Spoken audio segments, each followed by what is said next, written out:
Muito boa noite, queridos irmãos, queridos amigos. É um prazer enorme, estar com vocês aqui nesta noite. Com certeza, Deus tem uma proposta muito especial para você nesta noite, para a sua família.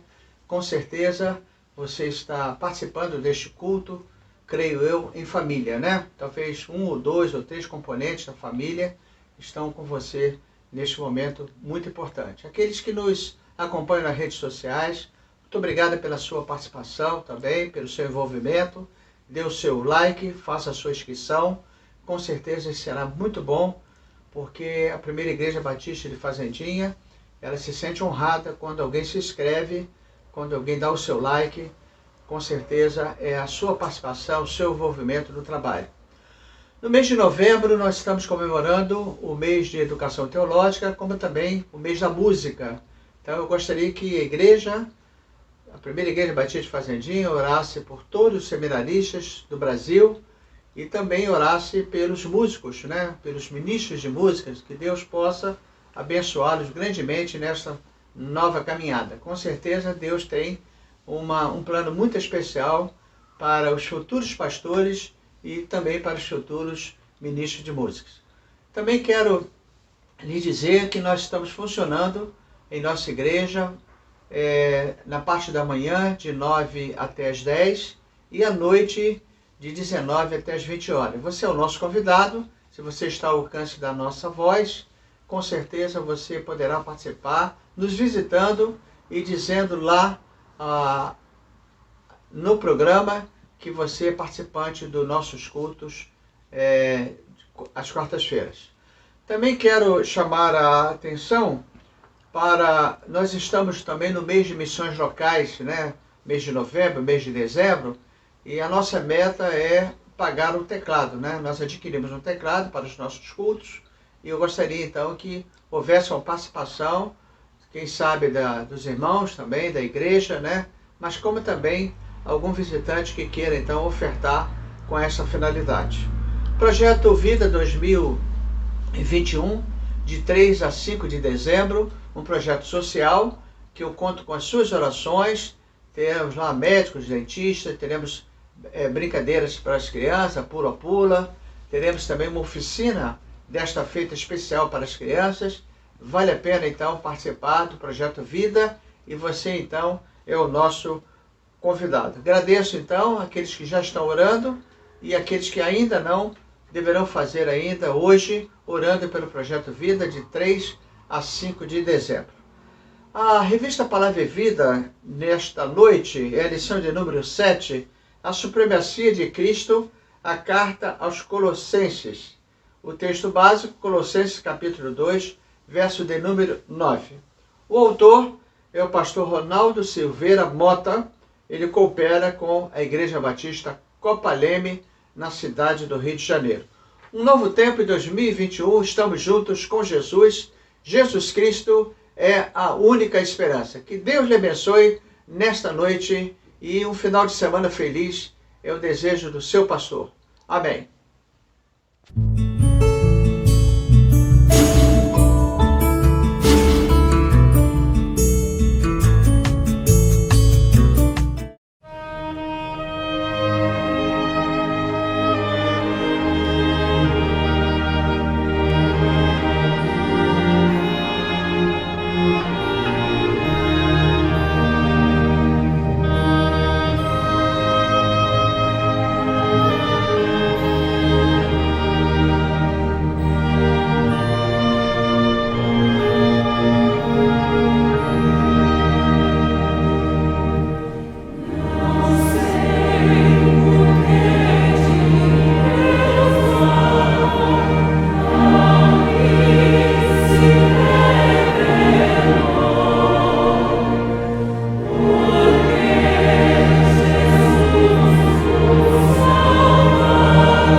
perder, melhor lugar não há. Para as histórias da Bíblia conhecer e os ensinos de Jesus aprender.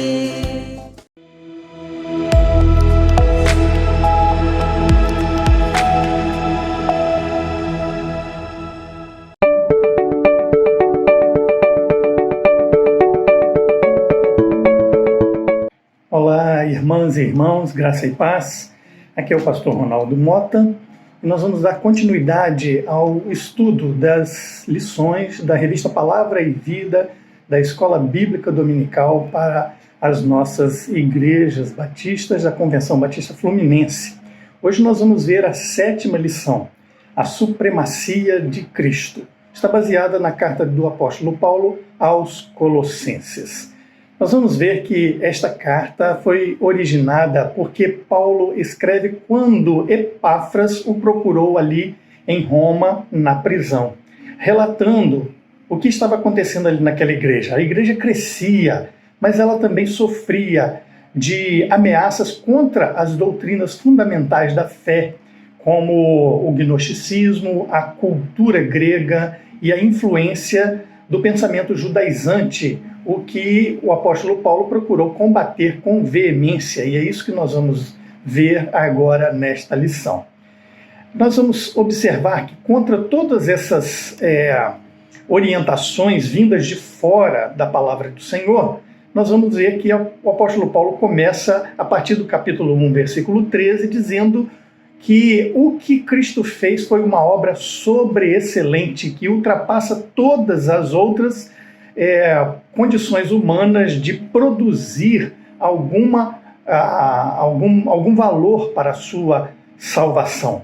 Uma das formas do apóstolo Paulo, então, apresentar essa questão é sobre a preeminência de Cristo, mostrando a obra que Jesus fez, aquilo que ele realizou, nos colocando assim como participantes da herança dos santos na luz. Este é o argumento apresentado pelo apóstolo Paulo no verso de número 12 do primeiro capítulo. E sempre deem graças ao Pai.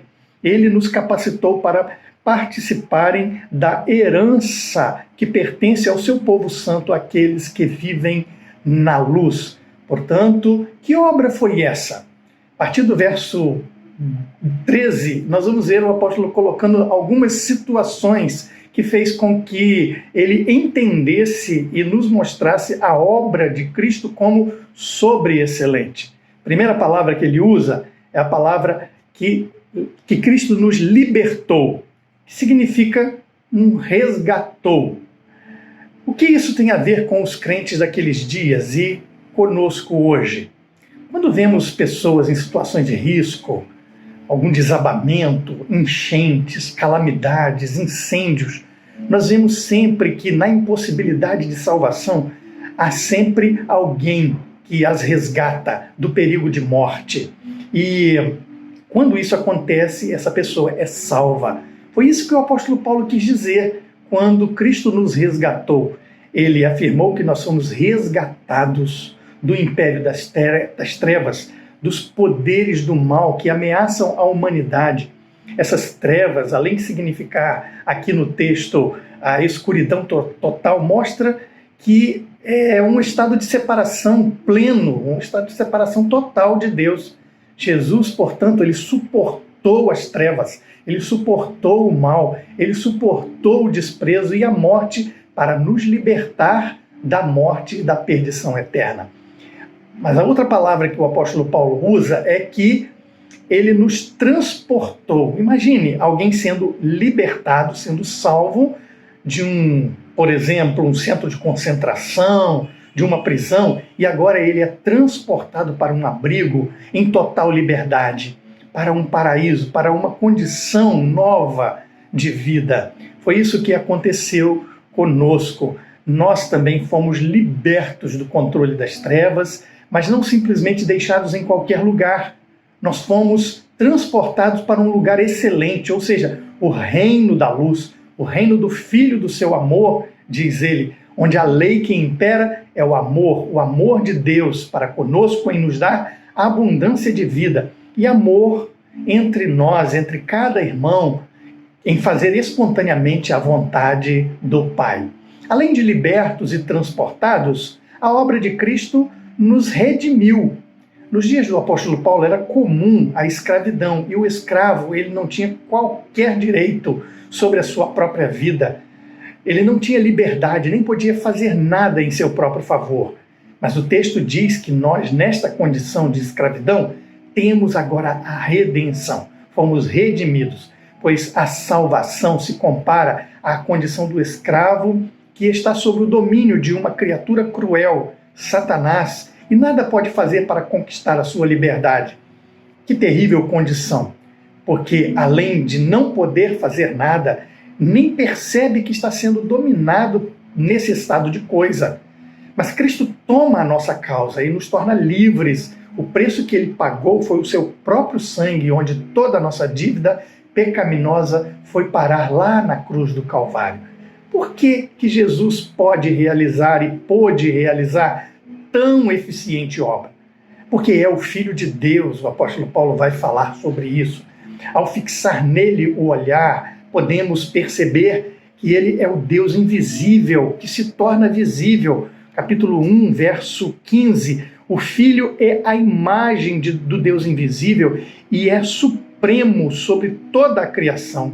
Ele é aquele que está sobre todas as coisas. Deus se revelou a si mesmo em Cristo, uma vez que toda a plenitude de Deus habita nele. E ele vai descrever isso a partir do verso 15 até o verso 19. E também depois, no capítulo 2 em diante, ele faz alguma comparação.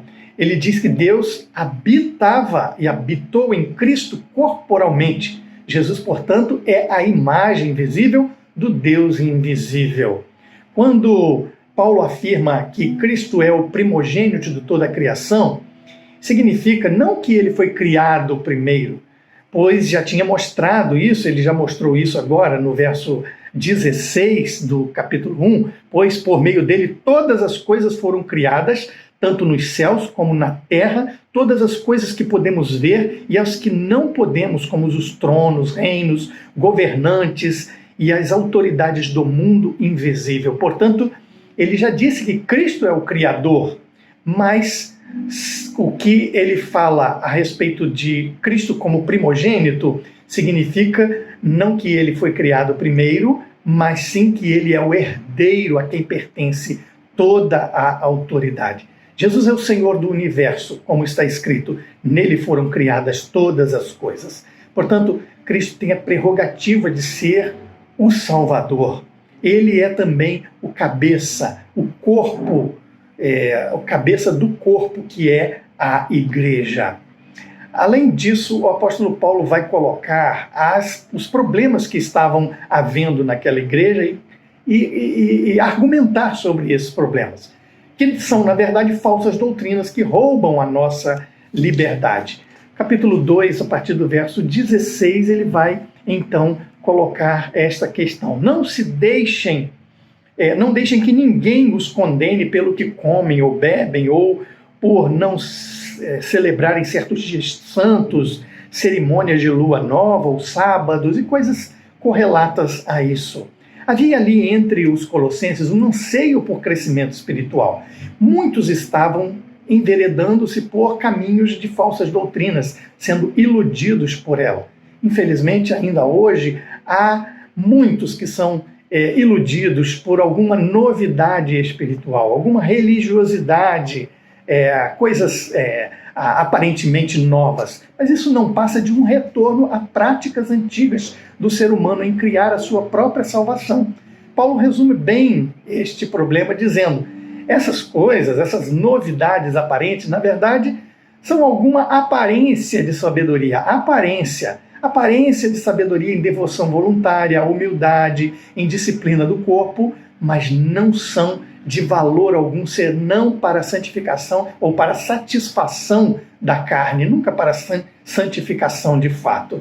Da mesma forma que Paulo observou muitos irmãos ali em Colossos enfraquecendo na fé por buscarem doutrinas esquisitas, assim, infelizmente, é ainda hoje. Vamos ver 3 dessas advertências que o apóstolo Paulo apresenta. A primeira é sobre o legalismo. O legalismo nós já vimos na carta aos Gálatas, e essa foi a primeira advertência quanto a este perigo que está presente no cotidiano humano desde sempre, pois é a religião das realizações próprias. É o que se pode dizer de uma espiritualidade baseada nas obras. E quando está presente na igreja, baseia-se em Cristo, mas também nas obras pessoais, pois aquilo que se é capaz de fazer no âmbito religioso dá uma aparência melhor ou maior de espiritualidade. Em Colossos havia muitos falsos mestres que estavam ensinando, e não só ensinando, mas obrigando os irmãos a se submeterem a esta lei judaica. A segunda coisa que o apóstolo Paulo vai falar é sobre o misticismo. Ele vai dizer: não deixem que ninguém se faça árbitro para desqualificar vocês com pretextos de humildade e de culto baseado em anjos, baseando-se em visões, estando cheios de orgulho, sem motivo algum na sua mente carnal. Capítulo 2, verso de número 18, ele diz isso. Algumas pessoas só se preocupavam com experiência emocional e sensitiva particular. Olha, cuidado com essas experiências particulares, individuais, que muitas vezes alguém quer passar ou transferir ou exigir de nós as mesmas experiências. Isso, na verdade, não existe. Para os falsos mestres de Colossos, essas experiências espirituais eram muito importantes. E ainda hoje há pessoas que se deixam influenciar por experiências alheias. Aqueles falsos mestres, com pretexto de humildade, estavam ensinando o quê? Culto aos anjos baseado em visões. O que é isso senão um misticismo? Diziam eles que para se aproximar de Deus era preciso de intermediários, de anjos. Mas nós sabemos que, na verdade, há um só mediador entre Deus e os homens, Cristo Jesus. Adoração a anjos ou qualquer outra criatura é idolatria. A terceira advertência que o apóstolo Paulo vai fazer é quanto ao ascetismo. Alguns costumes que estavam surgindo ali na igreja, como não manuseis, não proves, não toques.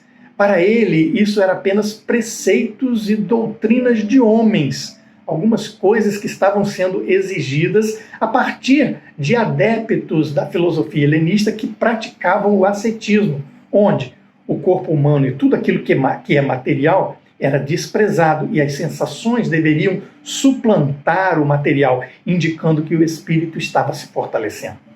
Para Paulo, isso não passava de rudimentos do mundo, mas as pessoas que se submetiam se sujeitavam ao cumprimento dessas regras. Essas disciplinas religiosas eram definidas por Paulo da seguinte forma: tem aparência de sabedoria, mas sabedoria mesmo, nada. Fazer abstinência ou autodisciplina sobre os desejos com o intuito de se desenvolver espiritualmente é uma cilada. Cuidado com essas observações, essas advertências que o apóstolo Paulo coloca.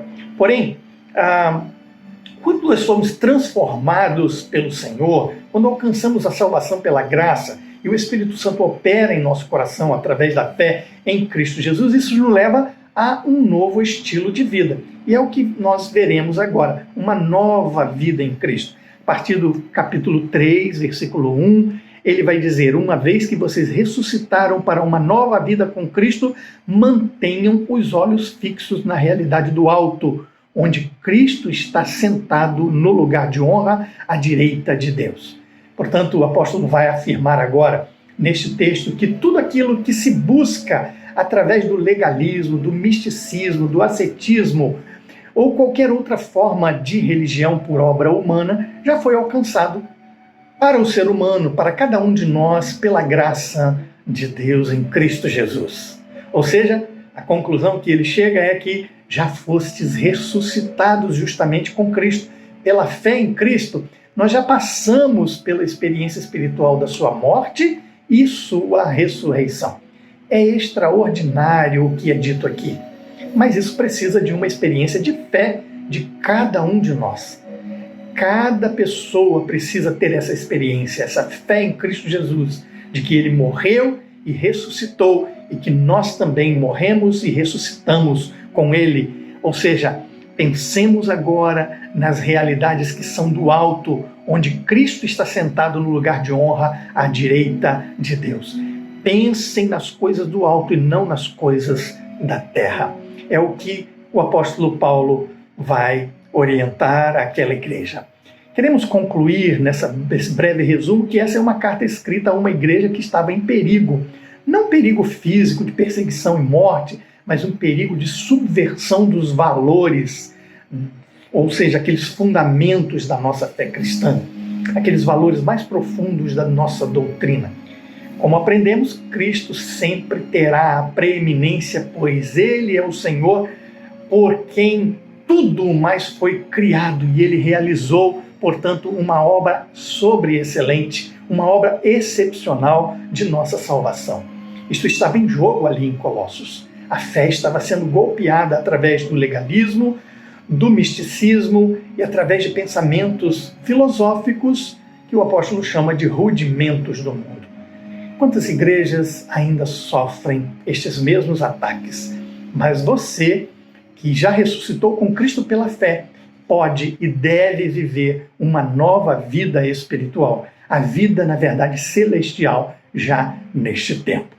Que Deus te abençoe e que você possa ter uma ótima lição, um ótimo estudo juntamente com a sua igreja.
você pode assistir a gente pelas redes sociais.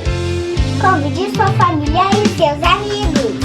E compartilhe nossos vídeos. Deus abençoe! Não se esqueça de deixar o seu like, se inscrever aqui no canal, ativar o sininho das notificações para não perder nenhum dos nossos cultos. Aposto que vocês e Jesus vão amar.